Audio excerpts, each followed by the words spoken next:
because the sodium level is so great on the brown rice, it's only 15 milligrams per serving, whereas this rice pilaf I picked up is 1,100. Okay. So that's what I was thinking what we would do for meals today, okay? That sounds great. All right. Well, we read labels constantly.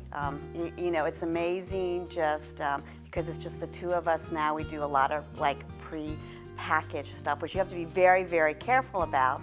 I have a history of heart disease in my family. I've actually been under treatment for high blood pressure since I was in my early 20s.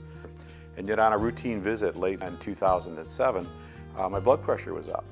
And so I visited my general practitioner, and he worked with me, and we found new combinations of medicines to get my blood pressure back under control. But he wasn't satisfied with just doing that. We wanted to find out the reason for why my blood pressure was going up and why I was tired all the time. And that led to a series of tests. I had two 100% blockages, two 90% blockages, and one that was a 70% blockage. So bypass surgery is not a cure.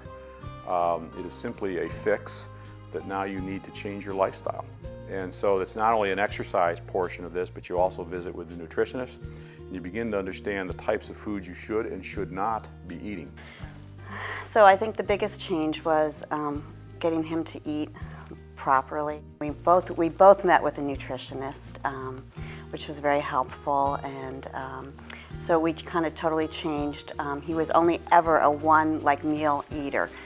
This was a long walk for me back in August, I'll tell you that. And it must have been quite a sight too, because I had the surgical stockings on and a pair of slippers, and you know, you're still pretty swollen up, so you couldn't even put sneakers on, so it must have been something to see. Well, we started doing the walking, and he's going to surpass me by far pretty soon, but we tried to walk when he's not at rehab, going different routes. My wife has been tremendous.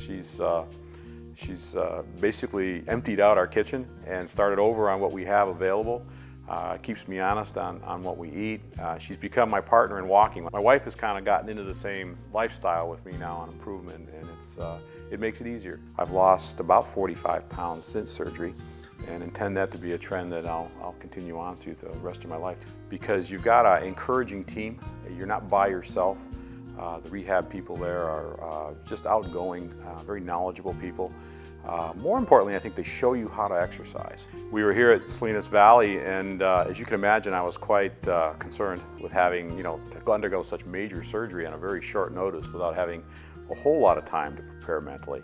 But what was really interesting is that even the people in Salinas Valley Hospital were coming to me afterwards and saying, hey, look, you've got the best team. All the doctors have been really good. And the nurses, I have to say, the nurses were just outstanding, especially, for me, and they were willing to show me, anything I asked. The fact that I'm sitting here and smiling is a testament that they know how to do their jobs well.